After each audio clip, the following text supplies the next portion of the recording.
Very, very happy Holi to everyone. If you all don't mind coming forward just a little bit, there's a whole bunch of people behind you without a place to sit. So, yeah, just come forward a little. We're all family. Good. Yeah, thank you so much.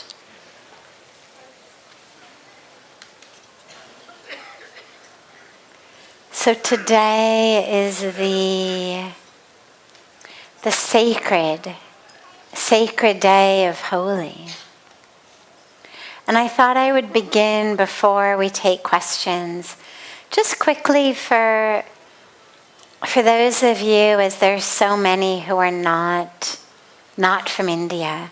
Let's just take a moment and give you the story, because it's such a beautiful story of faith and love and resilience and goodness vanquishing evil. And so the story is, and I won't, all of these stories from the scriptures, the minute you pull one of them as a thread and you think, oh, I'm just going to tell this story, you realize, oh, it's woven into this and it's woven into that. And you realize you could spend hours going into all of the intricately woven different aspects. But I'm not going to do that. We're just going to try to stick with the exact specific story of Holi, which takes us to the story of Prahlad. Prahlad was a beautiful young boy. His father was king. You may have seen, as you walk through the central gardens of Parmarth Niketan, we have all of these statues that are called jankis. And they're statues that have been erected that depict different stories, different moments of our scriptures. And you'll see there's a 1 or 2 line description beneath them. One of them is Hiranyakashipu and Narsim Bhagwan. If you didn't know who that was, what you might see is a picture of what looks like a man having his guts ripped out from within him by a half lion, half man. And that's actually the story of the fast forwarded to kind of the end of the Prahlad story. But earlier in the Prahlad story is a beautiful young boy who's born to a king named Hiranyakashipu, who believes that he's the only one who should be worshipped. Ego is ego, rich, poor, from today, from thousands of years ago, it is quite pervasive. And so his father was a very, very ego-filled king. And he believed that people should only worship him.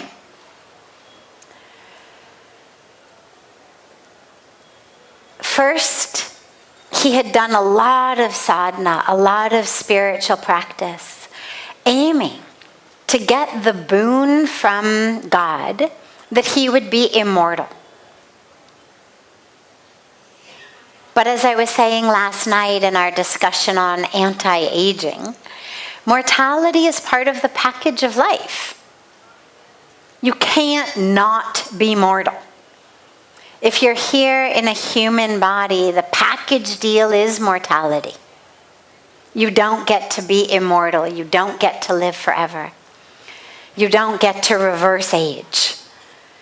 You can be healthy and strong, but we all are going to die. So God said to him, I know you've done all this sadhana, I know you've done all of this tapas, but no, I can't give you that boon that you want, because that goes against the very law of nature. I cannot make you immortal. So he said, okay, in that case, just give me the boon that I cannot be killed by any weapon. I cannot be killed by disease. I cannot be killed by man or by animal. I cannot be killed inside or outside. I cannot be killed in the day or the night. And he came up with all of these dichotomies. And God said, okay, here's your boon. Yes, because you've done this sadhana, you've done this tapa. So okay, if this is the boon you want, no death by man or animal, not inside or outside, not in day or night, not by any disease, not by any weapons. Okay, so be it. So of course he thinks he's outsmarted God, because he's like, well, if nothing can kill me and I can't be killed anytime or anywhere, then I'm essentially immortal. So he makes all of the people in his kingdom worship him. No aspect of God is allowed to be worshipped except him. Then he has his son, Prahlad, who just by nature from birth is a devotee of Lord Vishnu, Narayan. And Prahlad is juicy in his devotion. Pujya Swamiji in Arati tonight was speaking about that juice of love and how fire only burns when it's dry, but if fire is wet, it doesn't. Wood only burns if it's dry. If wood is wet, it doesn't burn. And how if we want to prevent ourselves from burning in anger, in jealousy, in ego, and all of the stuff that kills us inside, we have to be wet in love, in devotion. So Prahlad was wet, juicy in his love of God. He sang and he danced and he was just in ecstasy and love of God. And everyone who came near him, it was contagious.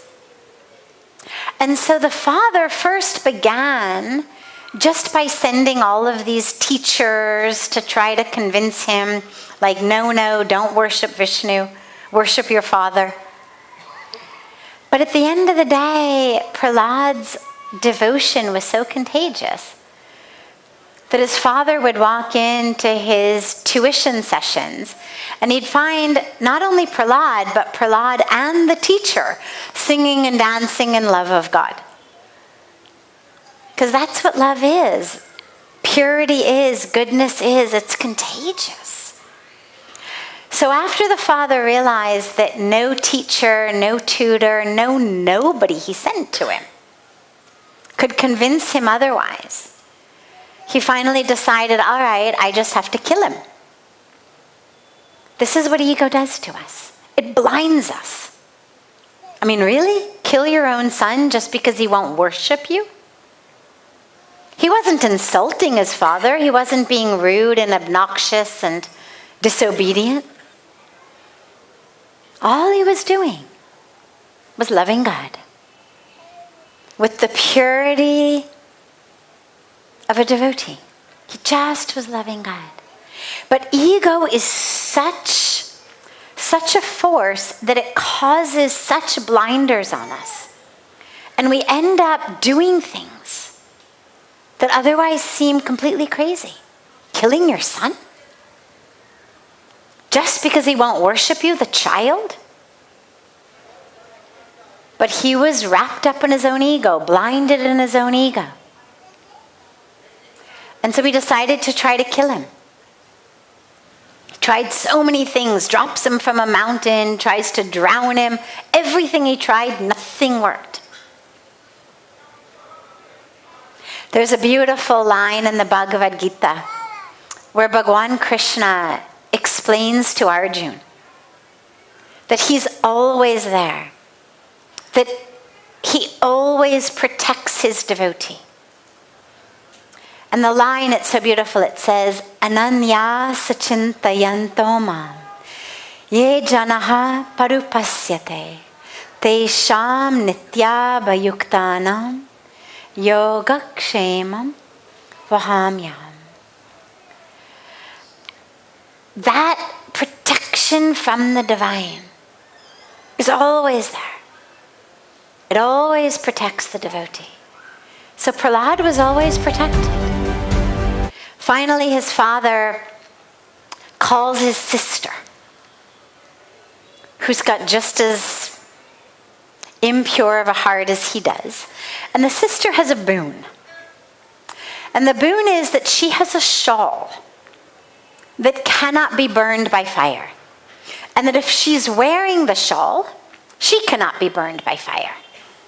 So he convinces his sister, named Holika, that they're going to plot together to kill Prahlad.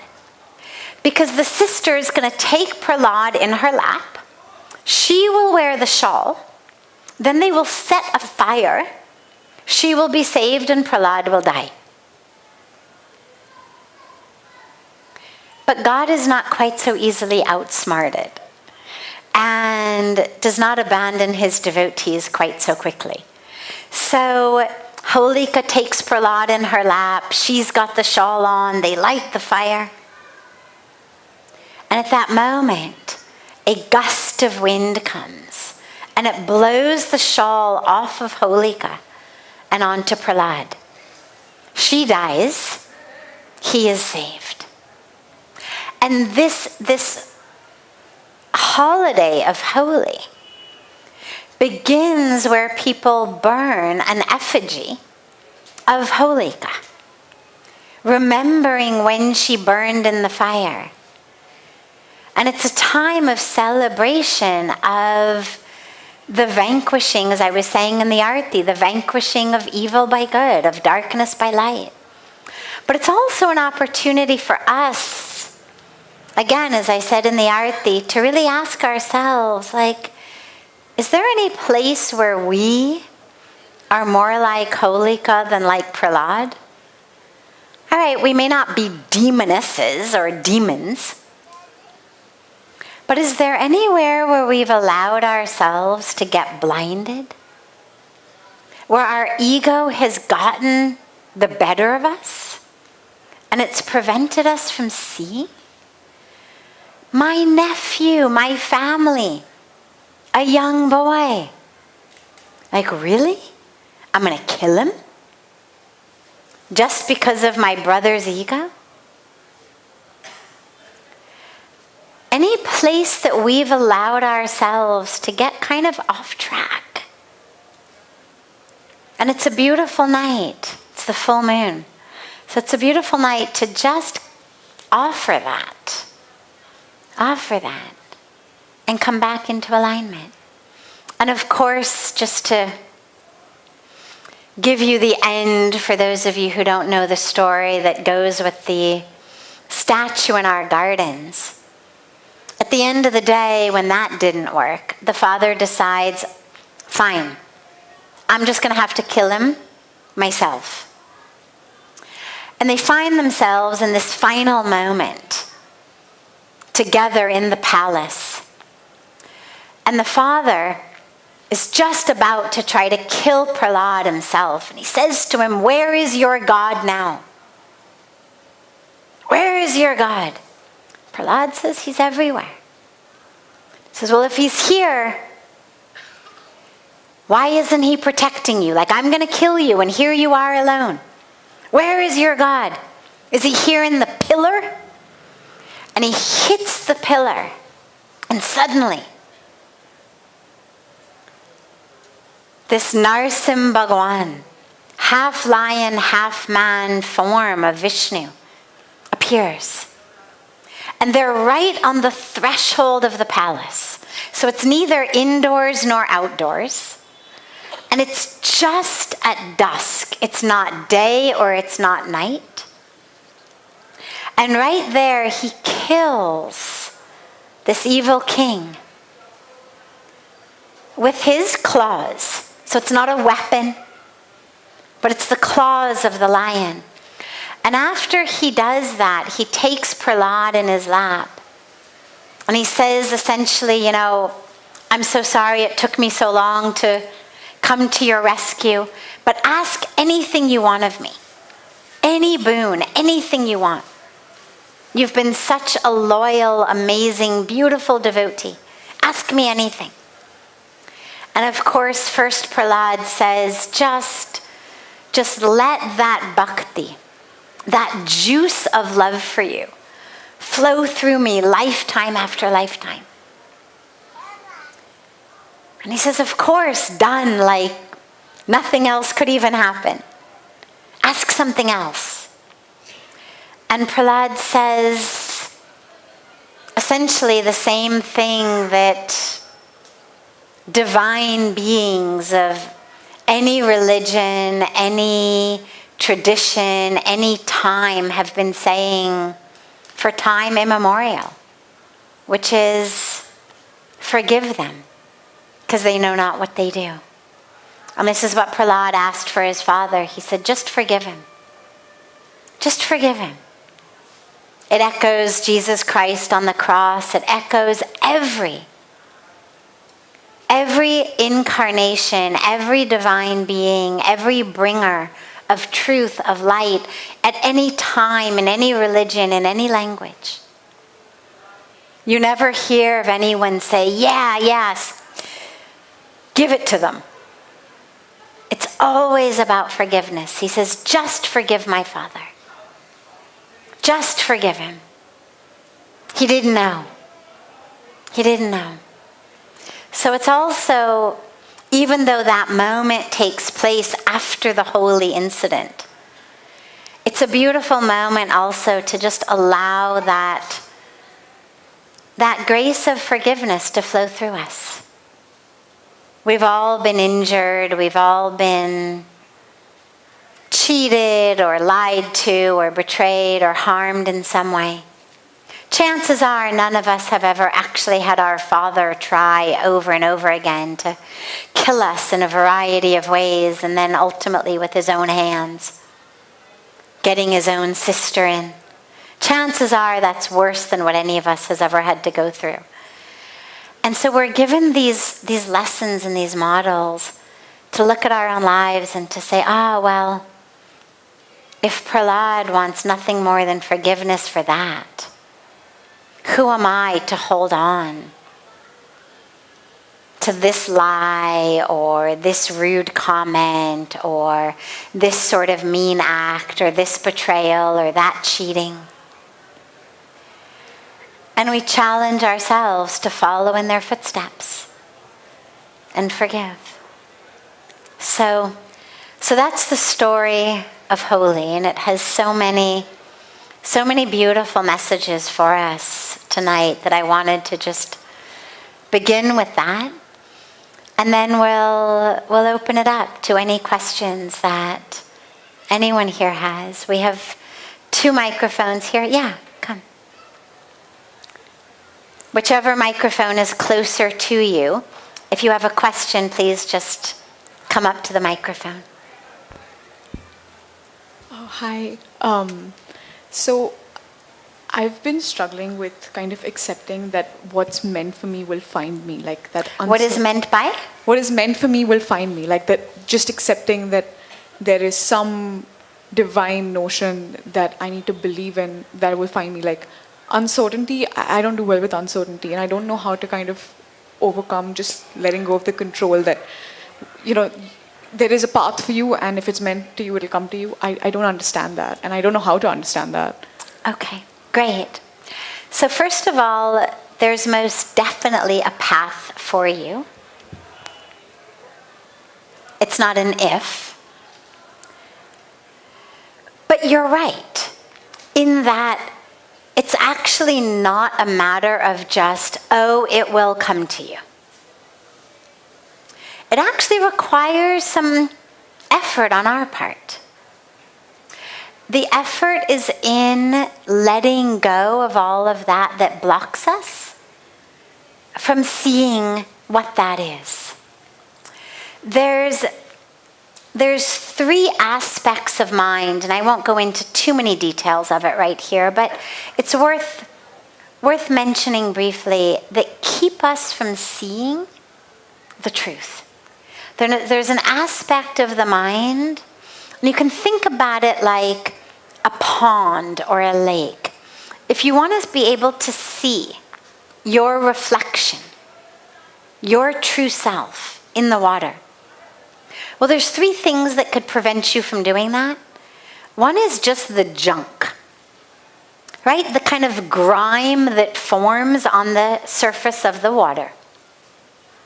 The grime, the gunk, the seaweed in it, or the moss, or whatever it is that's growing on the surface of the water that prevents you from being able to see.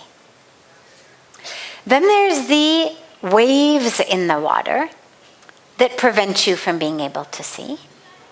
And then there's the possibility that you have actually, or someone else has, unbeknownst to you, put a veil, a shawl, a covering over the water, and you can't see.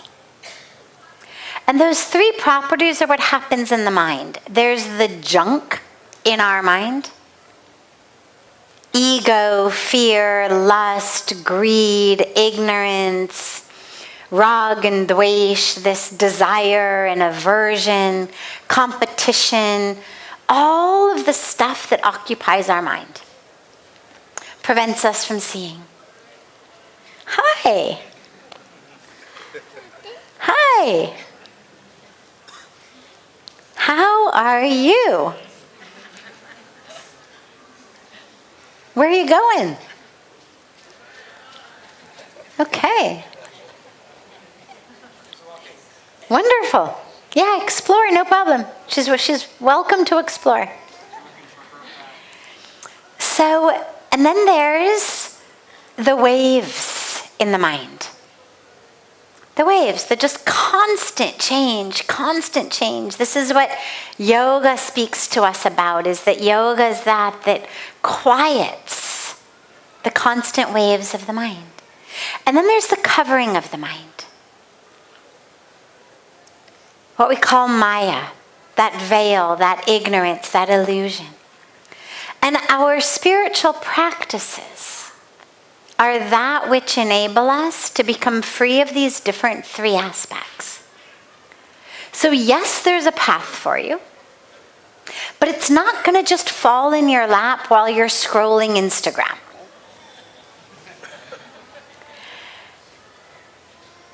You've got to be attentive, attention, intention, focus,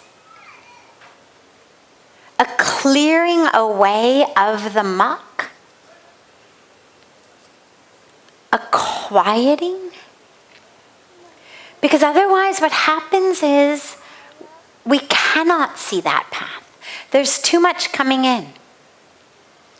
Fear comes in, desire comes in. Oh my God, what if that path turns out not to be right for me? Oh my God, what if all of my, friends or people I follow on social media were right, that I should have done something else? Oh my God, what if I don't make enough money? Oh my God, what if I'm a failure? What if what I want to happen doesn't happen? Fear comes in, desire comes in. We can't see. So it takes attention, intention, focus, clarity, and a clearing away of that which blocks the truth from us. And then you'll be able to see your path. And by the way, there's also not just one path for all of us.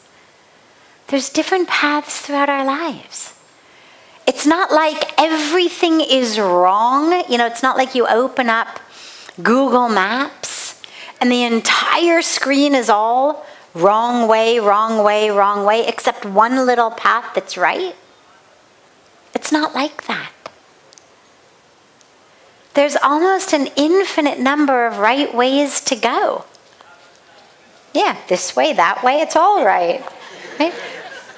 We've got a perfect demonstration. Yeah, that's the right way, this is the right way, there's the right way. So it's not a matter. A lot of us drive ourselves crazy, thinking that we are surrounded by wrong paths, wrong paths, wrong paths. And if we just make the wrong decision, everything's going to fall apart. And that somehow there's just one right path for us. It's not like that. It's much more about the who and the how than the what. So it's much less about what you do and much more about how you do it and the who you identify as. And that's why the path of seva, for example, is given as such a powerful path, seva, karma yoga. Because what it is it's a path that allows us to use every minute, every moment, every action, to purify that mind, to purify the thoughts, and to move closer to our own awakening. So it's not like, oh my God, I chose the wrong career, or oh my God, I chose the wrong neighborhood to live in, or I chose the wrong restaurant to eat at, or I chose the wrong this. You are just so cute. One of these days I'm going to have to scoop you right up. It's not a matter of a catastrophe based on I chose this job or that job, this university, that university, this city to live in, that city to live in, this person to marry, that person to marry, this hobby, that hobby, this yoga class, that yoga class. It's not that tenuous. Remember that the universe is on our side. The right path is with you. It's not outside of you. All of what we do is an effort to help us find within ourselves the who and the how. The what is just a way to find that. And then the what is that which emerges once we actually know clearly who we are. So don't worry about, oh my God, what is the path? Just begin right here, right now, with your attention, with your intention. Who am I?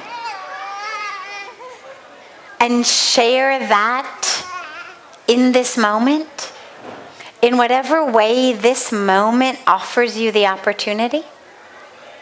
And then look for opportunities in your life, more and more, to purify those three aspects of your mind, so that wherever you are, the path becomes clear. And then every minute and every moment you'll be able to walk it. It's not one path. That's a misconception that's been given to us too frequently these days. Just put one foot in front of each other, beginning right here, right now. Your right path here is to ask the question. Then your right path is to take in the answer. And then to begin as you stand from here and you walk. How can I, in each moment, clear my mind, find my attention, direct my attention, have an intention, free myself from distractions, free myself from too much outside influence, free myself from the junk that fills up our mind, and the path will keep showing itself to you right in front of you. It's there. The universe is not trying to confuse you. It's there for you. Beautiful. Yes. Wonderful. Other questions? Yeah.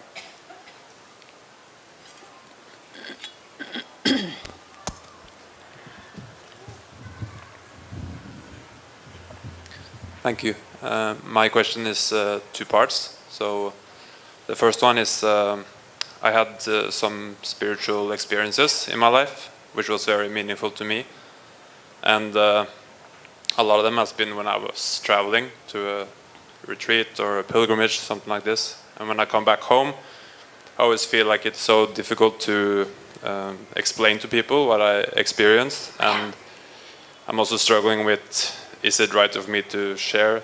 Because I feel like they don't understand it. Yeah. Beautiful.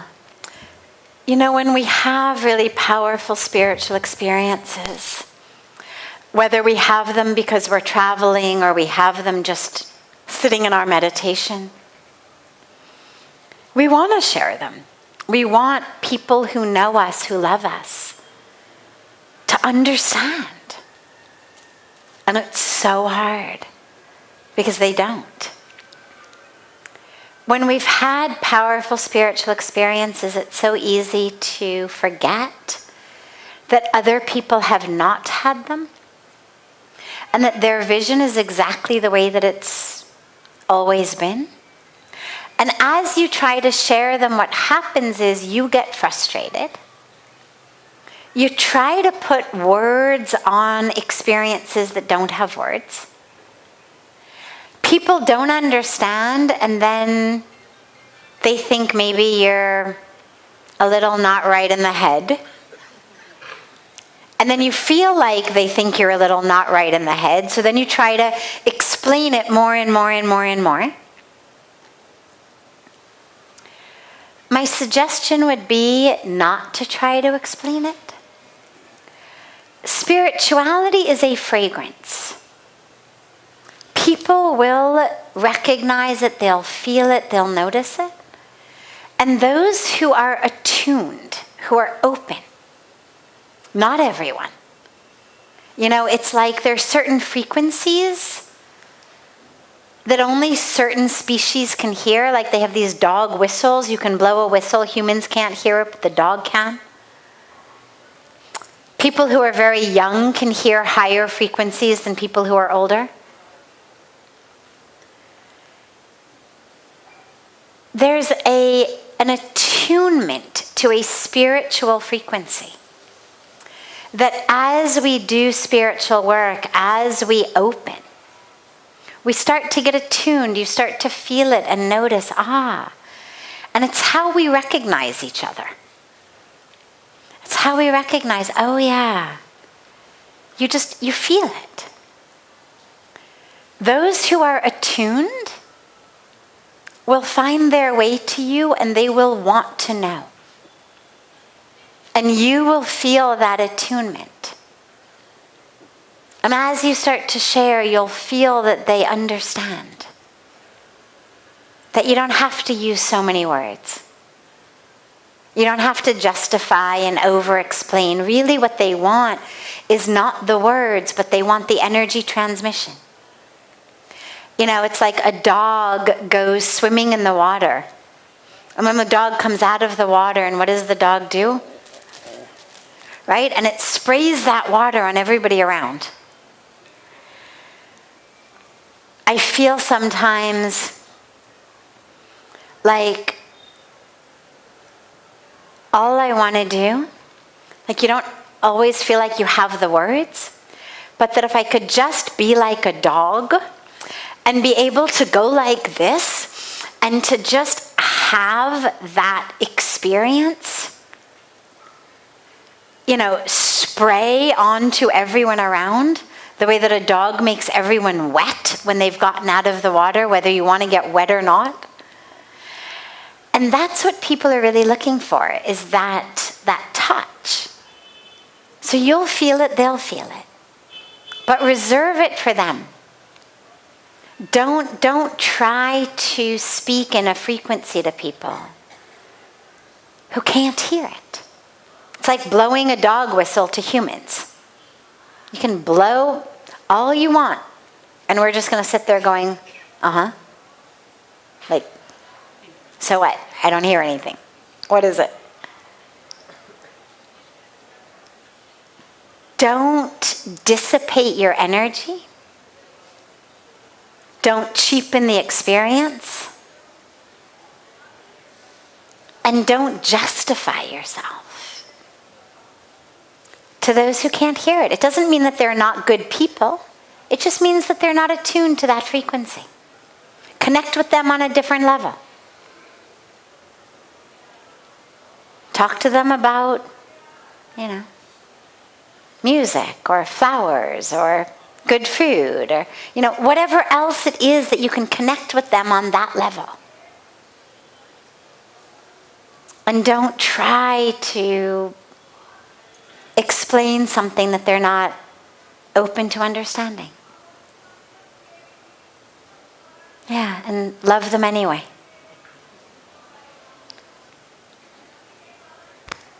Thank you. My second part of that question was also integration. So when you have an experience like this, I felt before in the past certainly that is when I come home and it's very hard to integrate what I learned. Yeah.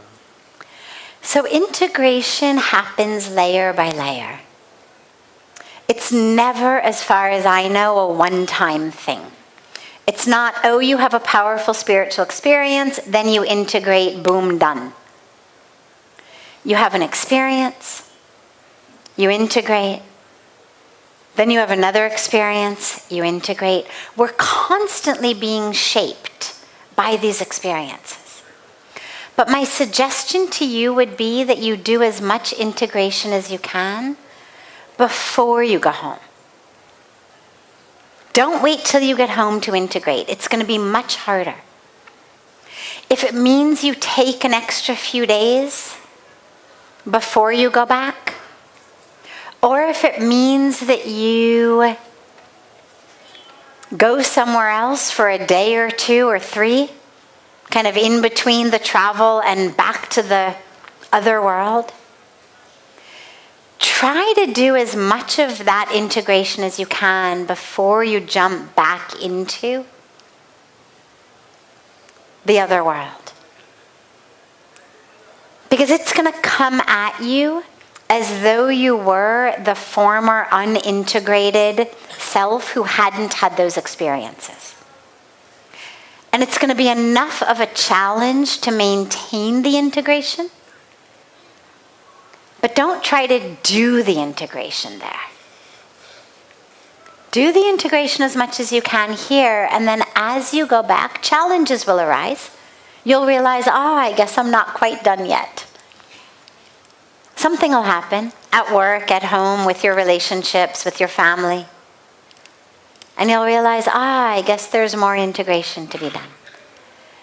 And then you work on it. But consider it not a one-off thing. Consider it a process of growth and adjustment. You're constantly trying to figure out what fits and what doesn't. Do these relationships fit? Does this activity fit? Do these habits fit?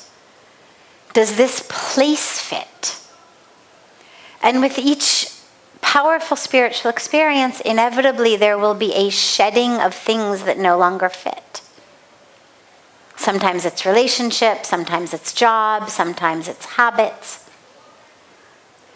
But there's always going to be an adjustment. And you just allow yourself to be open to that.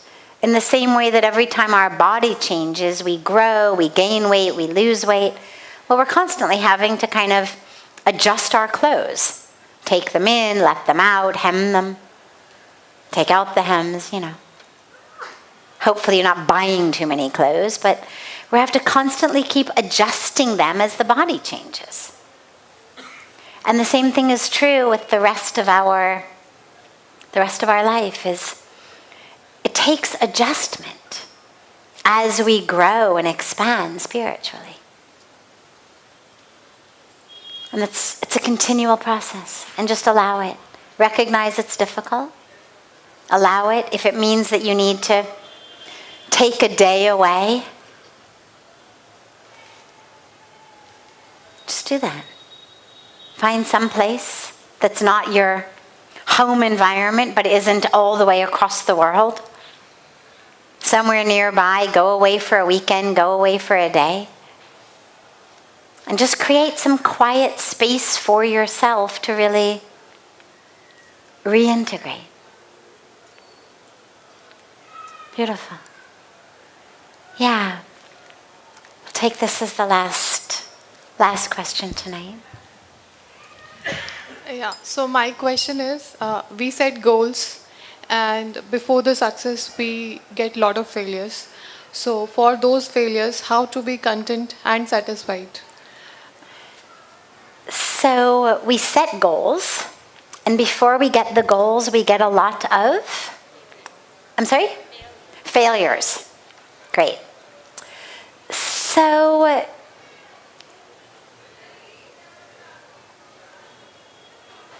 have higher goals, meaning you can have lower goals also.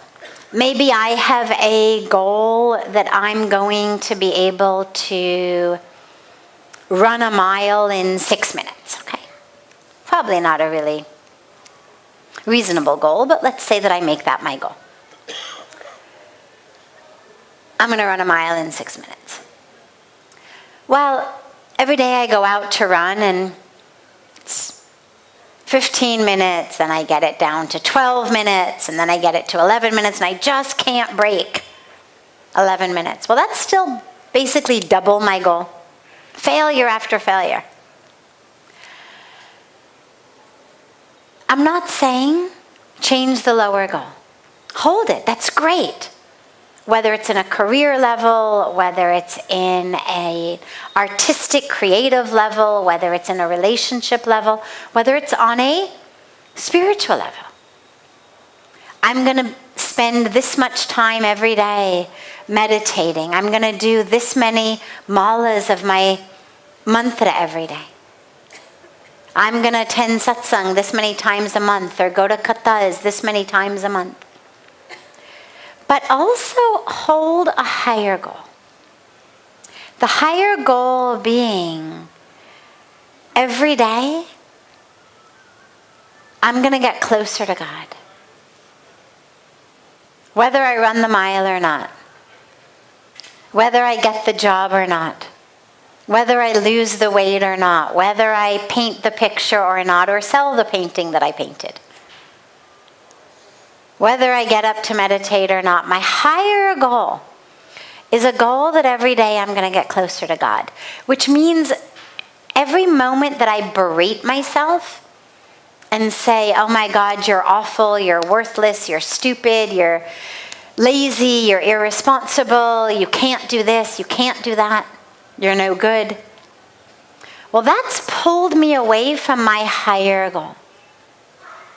So if I keep my higher goal in mind, then even as these lower goal failures come, I don't let them get me down, because I realize, oh, I've got a higher goal, which is to get closer to God. I've got a higher goal, which is self-realization. I am not the job that I went on the interview for and didn't get it. I am not the body I'm trying to get in shape or lose weight. I am not the bank account I'm trying to increase, or the resume, the CV I'm trying to build things on. I'm not the relationship I'm hoping will work out. I'm none of those things. So have those goals, that's great. We all should have work goals and relationship goals and health goals. But above that, we should have goals of our highest spiritual awareness. And if you hold that, then every time you fail down here, you don't lose yourself, because you re-anchor in the higher goal. And you keep working and you keep working, and you realize, it's core Bhagavad Gita. You do your best. You do it sincerely. You do it with all you've got. But you recognize fully and completely the results are not in your hands. The doing is in your hands. The happening is not in your hands. And when you realize that, then the failures don't get you down. They also don't make you decide you're not going to keep working. That sincerity, that integrity, that tenacity. That's in our hands. That's our duty. The rest, not in our hands. So just keep remembering that, because otherwise failure feels like, oh, I'm a failure. You're not a failure. For whatever reason, it didn't work. There could be 100 reasons why it didn't work. Not one of them is that you are a failure. Re-anchor yourself. Connect to the sincerity piece of it, the Dharma piece of it, and the higher part of it, which is, that's my only job. Do it with sincerity, do it with tenacity, do it with all I've got, but also do it with wisdom. If my goal is I'm going to run a 6-minute mile, and no matter what trainers I call in, no matter how many hours a day I spend trying to train, doesn't happen, and the trainers say to me, you know what, this is really like so far beyond your capacity. At some point, I might decide to amend my goal. To amend my goal to something that's kind of more within my reach. All right, not a 6-minute mile. Maybe my goal becomes an 11-minute mile. Right? Why not? Why not have a goal that you actually can attain? There's actually kind of a science in psychology around goal setting. And the science of that says our goals should be something that are just beyond our reach. Means that which we need to stretch for. But that ultimately, eventually, if we stretch enough, we will be able to attain. You don't want to set a goal that is something that is totally out of your reach, because then you're just going to be frustrated. But you also don't want to set a goal that you don't even have to stretch for, because then you're not challenging yourself. Then you're just selling yourself short, and you know it. And so then your whole self-image becomes much less, because you know that you've given yourself a goal that's kind of too easy for you. So the psychological science of successful goal setting is something that's just beyond your reach, but ultimately attainable if you stretch enough for it. So you might be in a position eventually of kind of reevaluating your goals. Are they attainable? And if not, readjust them. Beautiful. Okay, so we were going to end, but I have a little rule in satsang, which is kids first and kids always. So we cannot end without her question. She's going to need somebody to help her with that microphone. Yes.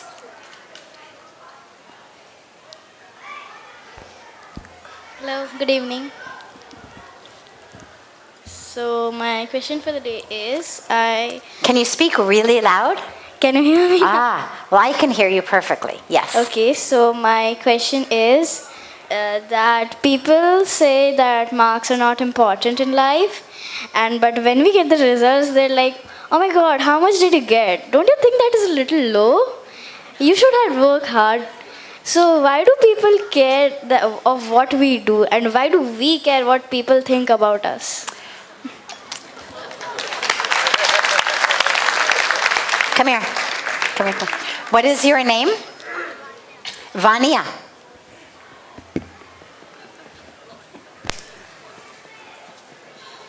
Yeah. There you go. Come here. So. No. There. Perfect.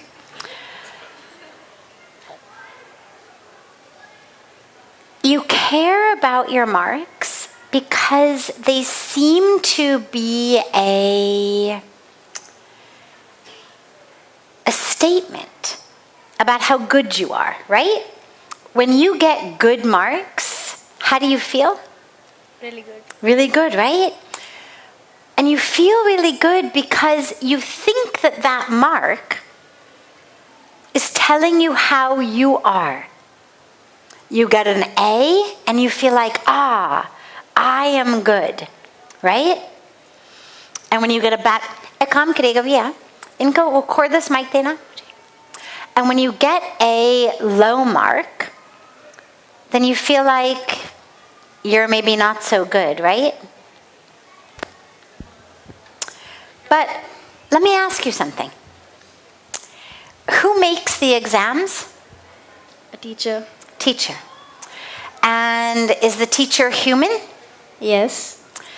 So that means that when the teacher makes the exam, in the teacher's humanness, the teacher sometimes decides to ask this, sometimes decides to ask that. Kind of unki merji say, right? Yeah. Now, what if you learned perfectly that which the teacher taught, but it's not what the teacher asked on the exam? Then what would happen? I would get scared and probably scared that what will happen next. Right, you'd get a bad mark on the exam. But you learned the material perfectly. But they just didn't ask what you learned. Yeah. Now, another thing happens sometimes is teachers are humans. Some teachers are very good at explaining things. Some teachers are not so good at explaining things. Sometimes our brains are really good at understanding something. Sometimes they're not so good at understanding something. Right? Sometimes we learn something and it just seems like that doesn't make any sense whatsoever. Have you ever had that happen? Yeah, all the time. All the time, right? It happens so much.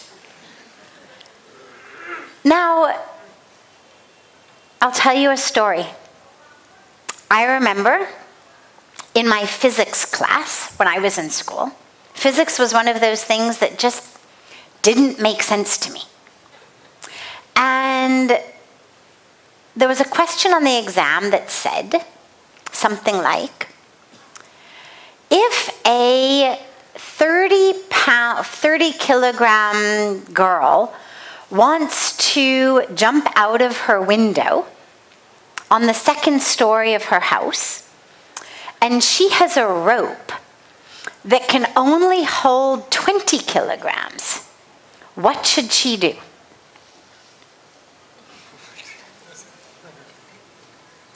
And I wrote, double the rope. Now, to me, that seemed like a very common sense solution. If the rope can hold 20 kilograms and I double it in half, well, now it should be able to hold 40. Unfortunately, that was not actually the answer. The answer had to do something with the angle that she jumped and the velocity. I mean, it was just beyond my ability to understand. I got a 0. But in real life, I think doubling the rope would have worked. Yeah. Don't you think so? Now, I share that story with you because sometimes that which we are taught doesn't make sense in our brain, but something else makes sense in our brain. And so we end up getting a 0 on the exam, but it doesn't mean that you're a wrong person or a stupid person. It just means your brain doesn't work quite like that, right? Nobody can be good at everything. What are the things that you're best at? What are you really, really good at? Drawing. Okay, great. Dancing. Great. Playing the piano. Ah, we have an artist. Wonderful. And what are the things that come more difficultly to you? Writing Hindi. Okay. Understanding a little bit of German. German. Yeah. Okay. Well, your English is good, so. Yes, okay, so Hindi and German are difficult. And what else? And communicating with people. I think you communicate very well. What do you all think? I think you are an A+ communicator. She's an A+ communicator. Now, I give you an A+. Maybe your teacher gives you a different mark. But you are just beautiful, Vanya. Thank you. Thank you so much. Whether you get an A+ or you get a failing mark because maybe that day you didn't feel like communicating. Or maybe they asked you something in German and you didn't understand it because, hey, it's a difficult language. But that doesn't mean that you are any less of a beautiful, perfect, divine, amazing being. If you look at flowers, all of the different types of flowers are different, right? Roses are different. Jasmine is different. Apples are different. Oranges are different. Sunflowers are different. But they're all perfect, right? But they're different, right? In the same way, you're going to find that you have a very special and very unique fragrance and fruit to give to the world. And it might not be German. And that's okay. The rose bush cannot give apples. The apple tree does not smell like roses. And that's okay. So the rose bush gets a failure in giving apples. And the apple tree gets a failure in smelling like a rose. But that doesn't mean that it's any less beautiful or perfect, right?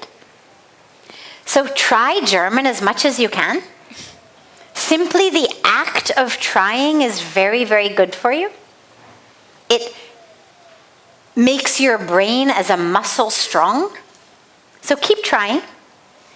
But you get a bad mark, it happens. That's okay. You're an artist. And then just keep doing all of the things that you do well, that you love to do. And when you look in the mirror, I want you to tell yourself, I am divine. Can you say that with me? Okay. I am divine. I am whole. I am whole. I am complete. I am complete. I am perfect. I am perfect. I am divine. I am divine. I am whole. I am whole. I am complete. I am complete. I am perfect. I am perfect. Can you do it on your own? I am divine. I am whole. I am complete.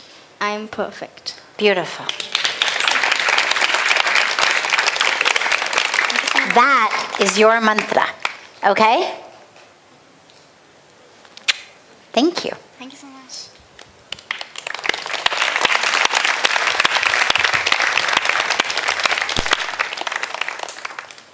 Beautiful.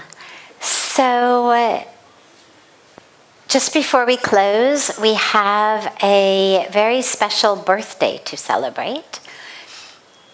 We love celebrating birthdays in satsang with our family from all over.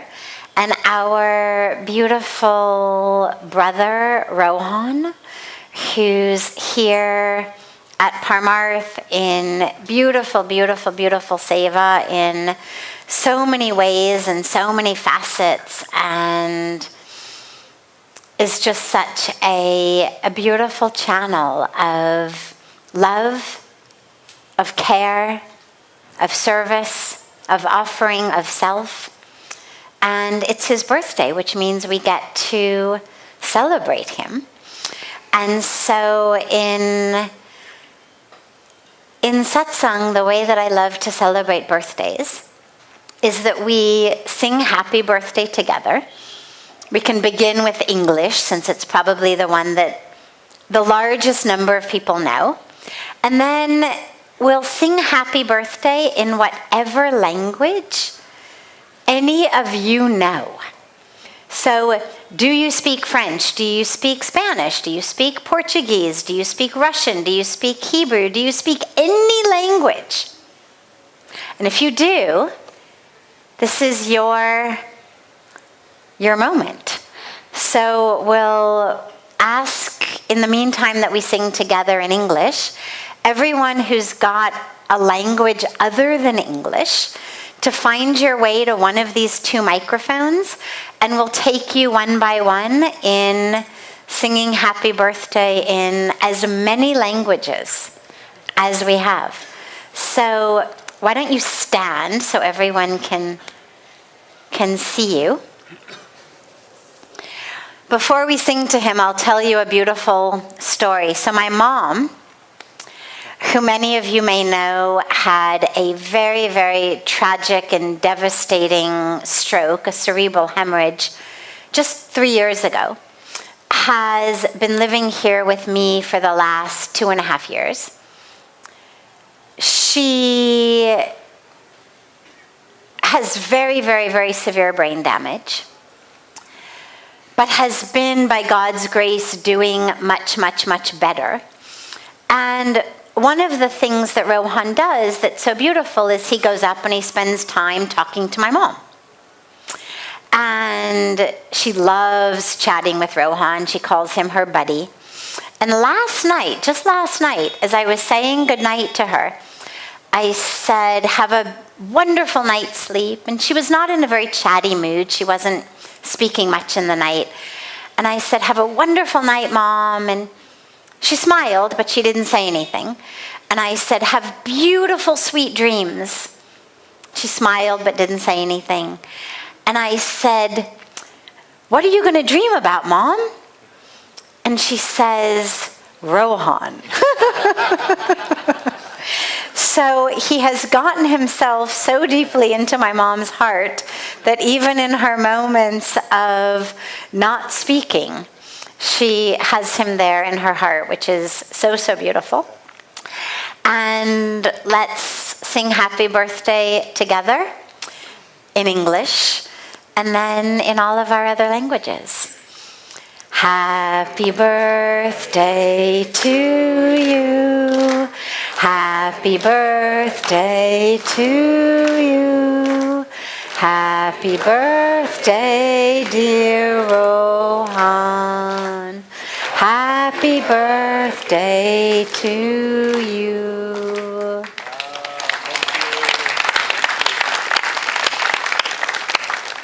All right, who's up? Come to the mic with a language. We may need Krishna Priya to start them off.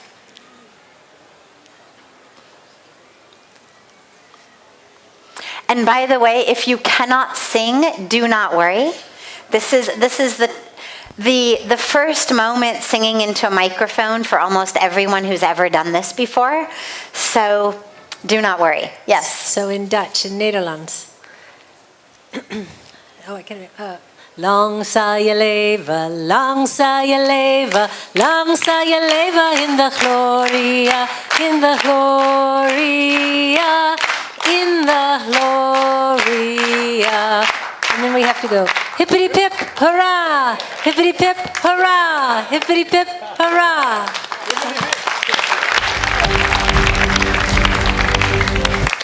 Beautiful. Other languages. So first tell us the language and then... Hello, I come from Bulgaria. I'm sorry? Bulgaria. Bulgarian, wonderful. Bulgaria. It's named Bulgaria in Europe. Happy birthday, Roman. We have not special songs, but happy birthday in Bulgaria seems like Честит рожден ден на теб, честит рожден ден на теб, честит рожден ден, скъпи Роан, честит рожден ден на теб. I think that's the first time we've had Bulgarian. Wonderful. Yes. Good evening. Original from Colombia, so in Spanish. Spanish, wonderful. And by the way, feel free to join her. Any other Spanish speakers? Yes. Thank you. Feliz cumpleaños a ti. Feliz cumpleaños a ti. Feliz cumpleaños, Día Rohan. Feliz cumpleaños a ti.